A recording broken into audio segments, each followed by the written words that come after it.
Gold Derby.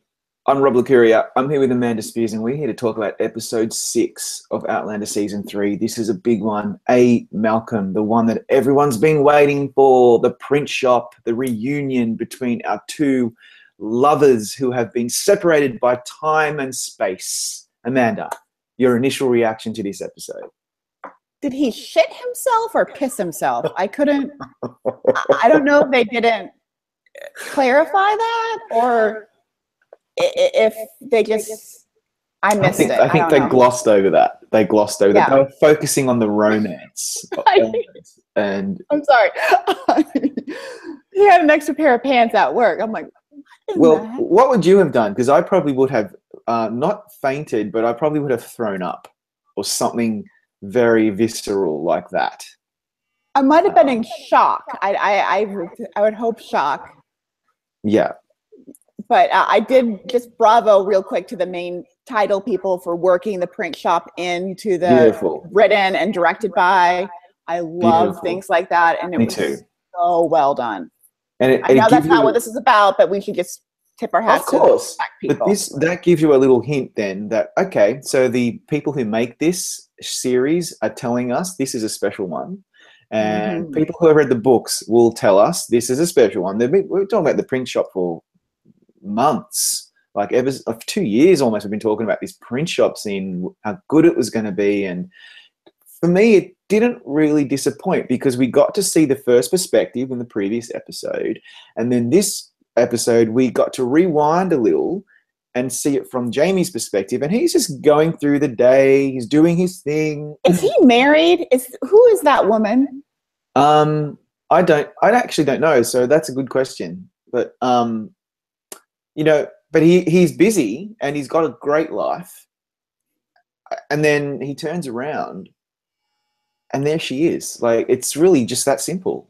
And then I thought, is this going to now just be an episode of like soft porn music where they just do it the whole episode? Or is it more going to, and thankfully it wasn't, which was fantastic. I appreciate that they were both startled enough that the first thing they did wasn't have sex, because that would have been, I would have rolled my eyes. That wouldn't have made sense. Yeah, that would not have made sense for anyone in any form of semi-reality. And they have to, even a show that does romance as much as they do, you have to ride the line of, could this actually happen? Yeah, and it was more about like awkwardness and re-establishing a connection and a bit of loss, and even kind of coming out of this grief that they both felt. Like, there was a lot of very complicated emotions in this, which I really appreciated. I don't think Jamie's thinking clearly, because he's like, are you just popping in on me? No, what is the matter with you? No one's popping in on you by traveling through time. She's back. I was hoping for Myrta, and we got Fergus. Yeah, we got Fergus. So I don't know what's going to happen with Myrta, but we need a bit of Myrta soon, because I'm starting to get disappointed again. And not to like discourage against the casting, but I don't think that kid, and I know it's probably hard to find a kid who looks like the original Fergus, but his hair just didn't work for you. Yeah, it wasn't as curly as it was. I'm like, I don't know if his. I know, I'm just nitpicking. Yeah, okay, I'll let that one go, but I'm sure someone will tell you off for that. Now, I'm sure. As we said in the previous recap, the costuming and the sets in this episode were A+. Like, honestly, that print shop, wow. The costumes, wow. The whole look and feel of it. I've got to give a special props to John Gary Steele, the production designer. He is just a genius. Yeah, I still would go with the last episode just because it gives us enough of the 50. It gives us the 60s. Yes, that's a very good point. And I think that's the argument that could help them maybe win, is that we're giving you two centuries. That's right. That's very true. So I like seeing the reunion twice. We got to see it last week. We got to see it this week from different perspectives. And then the "May I Kiss You" scene, both Katrina and Sam really sell that beautifully. It's very raw and vulnerable. I like it when they're vulnerable, don't you? Yes, and neither of them look like they've aged 20 years, but because they're both so gorgeous that they don't need to age. Yeah, I need glasses now. Oh my God. Yeah, He looks good in the that's the thing. It's like when he's told he has a daughter and he sees the photos, he's talking about his eyesight and his aging, and he needs to get his glasses, and it's so perfect. You're going to stand trial for your next witch trial. Yeah, like all that stuff. I think Sam sells that even better than even Katrina, which is we're always carrying on about Katrina, but Sam.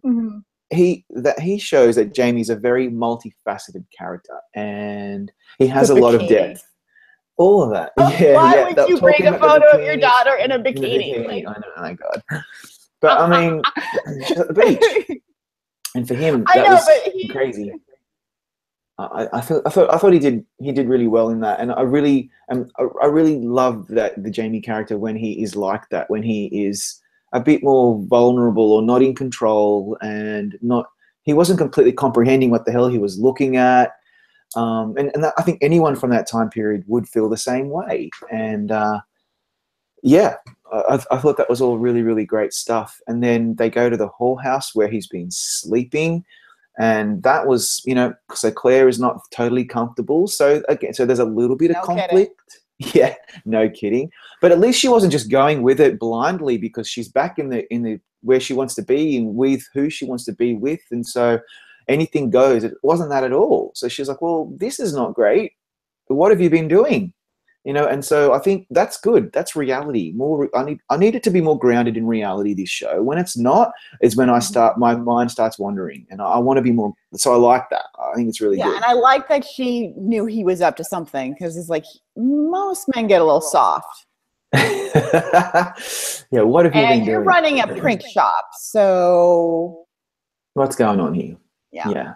So we're going to find out more about that stuff, which I think is the reason why then they have to flee to Jamaica or wherever they're going. And people who've read the books, again, will know all about this. Is why they started filming in South Africa. And I think that's coming now. That's the next few episodes, which nobody has seen yet that I'm aware of. We will get them shortly. We're brats. We're sorry. But so look, anything else about this? I like the discussion about why she came back. That's important. I like it how they are basically strangers again, and they will need to rekindle that romance and that relationship and get to know who they are now as opposed to who they were then. Because I don't know about you, but I'm a completely different person now than I was 20 years ago. And if I had have just kind of done that and come back to meet with the person that I'm supposed to be with forever, it would be a very difficult transition because of how different we are. I want more of that. Absolutely. I love that. And I loved, this is the first time we had some Katrina narration this episode. Right. Yeah. And it was well used. They don't overly narrate this show just to overly narrate it. So, and I've always appreciated that. But too bad Tom couldn't join us. He would have gushed and gushed and gushed. And I would have loved to have heard what Tom had to say, because obviously we always say he is the #1 fan. He is the original Outlander fan at Gold Derby. He's the one that told me you really should be watching this, and I'm very grateful that he did. I just wonder what Sam Heughan needs to do to get a Golden Globe nomination. Seriously, Hollywood Foreign Press, please pay attention. Like I said in the blog, you have to be extra handsome to be snubbed by the Golden Globe. Yeah, you have to be that next level, and let's face it, he is next level. The thing is, though, I'm worried. Let's talk about Golden Globes really quickly before we head off. I'm worried about Outlander this season because, the Golden Globes, they love new stuff, and then for second seasons, they may hold on, which they did in this. They held on for a couple of nominations. And then by season 3, unless you're a Sex and the City or an X-Files or Mad Men, you generally fall off. Yeah, you fall off the radar. And I reckon with all of these new shows, Stranger Things, Handmaid's Tale, Westworld, I think Outlander will get 0. And that is I think it depends on whether they're going to go back to Westworld. They might dump Stranger Things. They've already nominated those. It depends on how much they love them. Well, you know what? Westworld's not airing new episodes till the spring, so there's so Westworld's out. One. So it's really Handmaid's Tale, the new season of Stranger Things, this new season of Outlander, The Crown. Oh, is The Crown airing new episodes? Yes, it is. It is. Yeah, December 8th. And then This Is Us. So yeah, it really is going to depend on they nominated Blackish in its third season for the first time, so it's possible. I'm imploring them, please don't let this show go. It's the only major organization that gives Outlander enough attention. I think the Critics' Choice does as well, but this one's a bit bigger in terms of its cachet. They nominated Katrina Balfe, so and then they nominated Tobias Menzies, which is just a miracle. So it'd be really great to get Sam Heughan's always at the red carpet. You know, he does a lot of promo for the show. He needs a nomination, I think. He's been fantastic this season. Yeah. So we'll see. And then Emmys is a whole other thing. Like, don't even get us started on that. We'll wait till the final episode to That's right. Emmy rant. Yeah, we will. All right. Well, anyway, episode 6 was great. It was certainly not disappointing.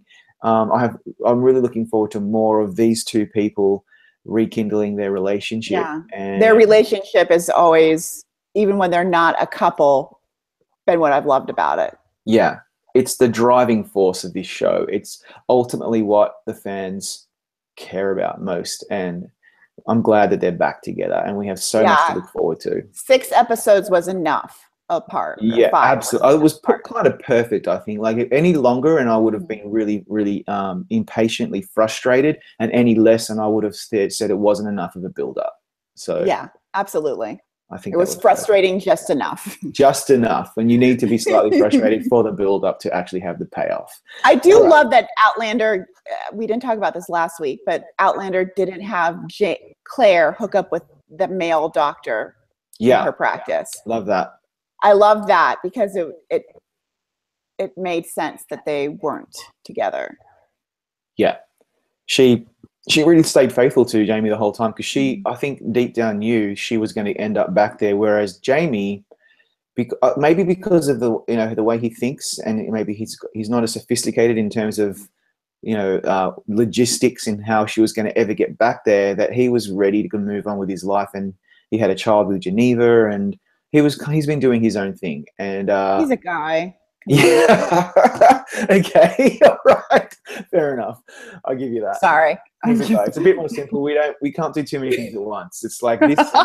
We focus on solutions. And his solution was getting on with his life, getting the print shop, and all the other things that he's doing.